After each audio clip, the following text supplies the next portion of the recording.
ఎందుకంటే అసెంబ్లీ ఎన్నికలలో లెక్క తేల్చారు. ఆ లెక్కతో సరిపోక ఇట్లనే మొదటి శాసనసభ సమావేశాలలో తొండి లెక్కలు అన్నీ చెప్తే పార్లమెంట్లో గుండు సున్నిచ్చారు.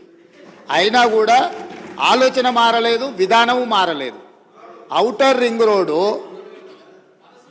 159 కిలోమీటర్లు ఆనాడు కాంగ్రెస్ పార్టీ అద్భుతంగా ప్రపంచానికి ఆదర్శంగా ఉండే ఔటర్ రింగ్ రోడ్డును నిర్మిస్తే లక్షల కోట్ల రూపాయల విలువైన ఔటర్ రింగ్ రోడ్డును పల్లి బఠానీలకు అమ్ముకున్నట్టు 7,000 కోట్ల రూపాయలకు అమ్మి తెగనమ్మి గొర్రెల పథకము ఎన్ని గొర్రెలు ఇచ్చిండ్రో ఎన్ని గొర్రెలు ఉన్నాయో ఇవాళ మొత్తం లెక్కలు తేలినాయి. గొర్రెల మీద ఏసీ బోళ్ళు ఊరికి అట్లా మీద ఇట్లా తడిమి చూస్తే ఆల్రెడీ 700 కోట్లు గొర్రెల పేరు మీద దిగమింగినరు అని చెప్పి ఈరోజు రిపోర్ట్స్ వచ్చినాయి. కేసీఆర్ కిట్టులో ఏం అవినీతి జరిగిందో వారు కోరుకుంటే విచారణకి ఇద్దాం, దాని మీద కూడా పోదాం. ఇదే కాకుండా గొప్ప పథకం అని చెప్పిన బతుకమ్మ చీరలలో జరిగిన అవినీతి మీద కూడా బతుకమ్మ చీరలు చేనేత కార్మికులకు పని కల్పిస్తున్నాం అని చెప్పి సూరత్ వెళ్ళి కిలోల కింద చీరలు తీసుకొచ్చి ఆడబిడ్డల్ని మభ్య పెడితే ఆడబిడ్డలే బయటకు వచ్చి తగులబెట్టిర్రు. అవి ఏడగడుతురు వ్యవసాయ పొలాలలో పిట్టలను బెదిరించడానికి బతుకమ్మ చీరలు కడుతున్నారు. ఆడబిడ్డలు ఎవరు కట్టుకోలే అధ్యక్ష. అంటే బతుకమ్మ ఒక సెంటిమెంట్ తెలంగాణ ఆడబిడ్డలకు, ఆ సెంటిమెంట్ను కూడా దోపిడీకే ఉపయోగించుకున్నారు. గొర్రెలు మా యాదవ్ సోదరులు అమాయకులు, మంచోళ్ళు, నమ్మితే ప్రాణం ఇచ్చేటోళ్ళు మా కుర్మ యాదవ్ సోదరులను అడ్డం పెట్టుకొని 100,000 కోట్ల రూపాయలు కొల్లగొట్టి మింగుతే ఇవాళ వాళ్ళ పంపకాలలో పంచాయతీలు వస్తే పోలీస్ స్టేషన్లో వాళ్ళే ఫిర్యాదు చేసుకుంటే ఆ కేసు ఏసీబీ విచారణకు తీసుకుంటే ఇవాళ ఇప్పటికే మీదనే 700 కోట్ల రూపాయలు వచ్చినాయన్నారు. ఇప్పుడు ఈడోళ్ళు వచ్చి కూర్చున్నారు. అదేవిధంగా మొన్నటి వరకు పదే మమ్మల్ని సవాల్ విసిరిండ్రు. ఏమని? అసలు కాళేశ్వరం మీద మేము పెట్టిందే 80,000 కోట్లు, కాళేశ్వరం ప్రాజెక్టే 80,000 కోట్లు అయితే 1,00,000 కోట్ల రూపాయల అవినీతి ఎట్లా జరిగింది? రాహుల్ గాంధీ గారు లీడర్ కాదు రీడరు అని ఇట్లాంటి మాటలు వీళ్ళే మాట్లాడారు. ఇప్పుడేమంటుండు? ఇప్పటి వరకు మేము 94,000 కోట్ల రూపాయలు కాళేశ్వరం ఖర్చు పెట్టినామంటున్నాడు. నిన్నటికి నిన్న పోయి చూసిర్రు ఎట్లా కూలిందో, ఇంకేమైనా మిగిలిందా లేదా అని. ఇవాళ ఇన్ని తప్పిదాలు చేసి ఉన్నాయని నమ్మి రంగారెడ్డి జిల్లాలో తమ రంగారెడ్డి జిల్లా నుంచి రిప్రజెంట్ చేస్తున్నారు అధ్యక్ష. మా మల్రెడ్డి రంగారెడ్డి గారు ఎప్పుడు మొత్తుకుంటుంటారు, అన్నీ మా భూములు అమ్ముకున్నారు, కనీసం మాకు రోడ్లు కూడా వేయలేదు, మా డ్రైనేజ్కి కనీసం మురికి కాలువలు కట్టుకోనికి కూడా నిధులు ఇవ్వలేదు, మా కాలేజీలు కూడా కట్టుకోవడానికి నిధులు ఇవ్వలేదని మా మల్రెడ్డి రంగారెడ్డి గారు అంటుంటారు. ఎన్ని వేల కోట్ల రూపాయల భూములు అమ్మినరో ఇవాళ లెక్క తీద్దాం అధ్యక్ష. ఇవాళ అప్పుల లెక్క ఏదైతే చెప్తుండో అమ్ముకున్న లెక్కలు చెప్తలేడు. ఇవాళ మేము ఇది కట్టినాం, మేము అది కట్టినాం, ఈ కట్టడాలు చెప్తున్నాం. అమ్ముకున్న లెక్కలు కూడా తెలవాలి కదా అధ్యక్ష. మనకి తాతలు ముత్తాతలు ఆర్నమెంట్స్ ఇస్తారు, ఆస్తులు ఇస్తారు, బంగారం ఇస్తారు. మనకి ఇంట్లో ఆడబిడ్డలకు ఉండనీక అని చెప్పి బంగారం ఆభరణాలు ఇస్తారు. కానీ ఇంట్లో ఎవరో ఒకరు వ్యసనాలకు లోనయ్యి తాగుడుకో జూదానికో అలవాటు పడి తాతలు ముత్తాతల నుంచి వచ్చిన బంగారం అంతా తెగ నమ్ముకుంటారు, భూములు తాకట్టు పెడతారు. తాతలు తండ్రి ముత్తాతలు సంపాదించిన గౌరవం పేరు మీద ఊర్లో అప్పు పుడితే అప్పు కూడా తీసుకొచ్చి అప్పు కూడా పెట్టి ఎక్కడిదక్కడ కథం పడతారు. ఇవాళ 10 ఏళ్ళైనా అధ్యక్ష నేను మిమ్మల్ని ఒకటే మాట్లాడగదలుచుకున్నా.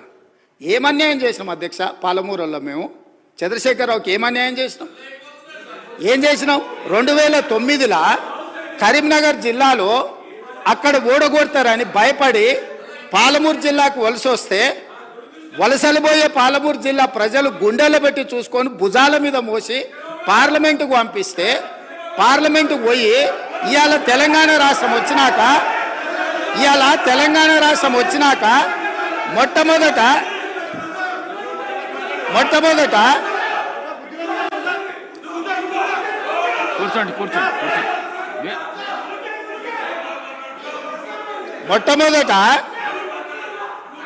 ఆనాడు ఆదరించి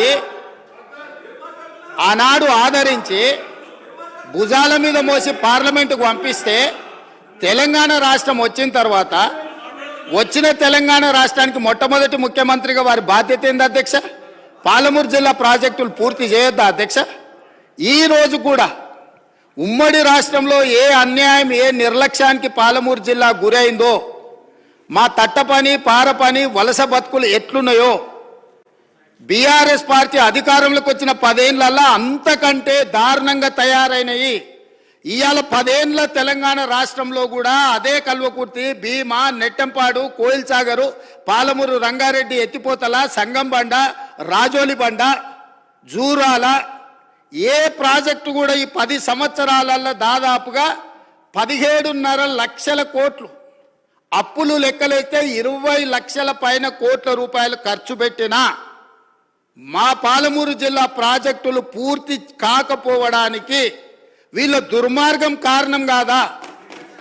ఈరోజు రంగారెడ్డి జిల్లా ఆనాడు మీరు కానీ అక్కడ కూర్చున్న వాళ్ళు కానీ రాజశేఖర రెడ్డి గారిని ఒప్పించి ప్రాణహితలో ప్రారంభమయ్యే ప్రాజెక్టును చేవెళ్లకు తీసుకొచ్చి చేవెళ్లలో శిలాఫలకం వేపించి చేవెళ్ల ప్రాంతంలో రంగారెడ్డి జిల్లాలో 1000 కోట్ల రూపాయలు ఖర్చు పెట్టిన ప్రాజెక్టులను రంగారెడ్డి జిల్లాను ఎడారిగా మార్చడానికి మెదక్ జిల్లా వరకు నియంత్రించి ఇవాళ 3000 టీఎంసీలు గోదావరి జలాలు సముద్రంలో కలుస్తుంటే సముద్రంలోనైనా గోదావరి జలాలు కలవాలి కానీ చేవెళ్ళకు కానీ వికారాబాద్ కానీ తాండూరు కానీ పరిగికి కానీ కొడంగల్కు కానీ గోదావరి జలాలు ఇవ్వద్దని కుట్ర చేసి ఇదే ఈ రోజు అక్కడ కూర్చున్నోళ్ళు ఆ ఎల్ల అర్ధాంతరంగా అసంపూర్తిగా ఆపిన పనులను పరిశీలించడానికి మనం పోలేదా అధ్యక్ష? చేవెళ్ళ చౌరస్తాలో శిలాఫలకం ముందర మనం నిరసన తెలపలేదా అధ్యక్ష? ఏం పాపం చేసింది అధ్యక్ష రంగారెడ్డి జిల్లా?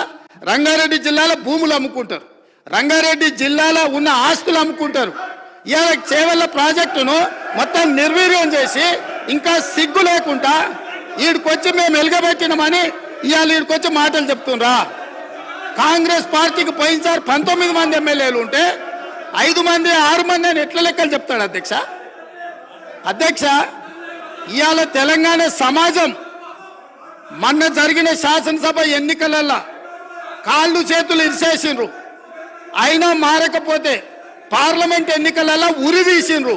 గుండు సున్నా ఇచ్చినాక కూడా బుద్ధి మారకుండా ఇట్లా మాట్లాడు కరెక్ట్ కాదు అధ్యక్ష.